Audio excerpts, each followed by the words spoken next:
கற்பகத்தை பேணினால் வாராத புத்தி வரும், வித்தை வரும், உத்திர சம்பத்து வரும், சத்தி தரும் சித்தி தருந்தான்.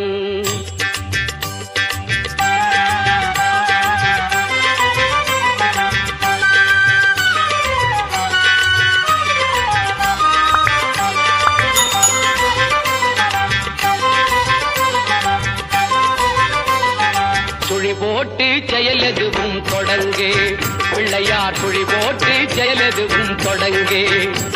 அதன் துணையாலே சுகம் கூடும் தொடர்ந்து, அதன் துணையாலே சுகம் கூடும் தொடர்ந்து.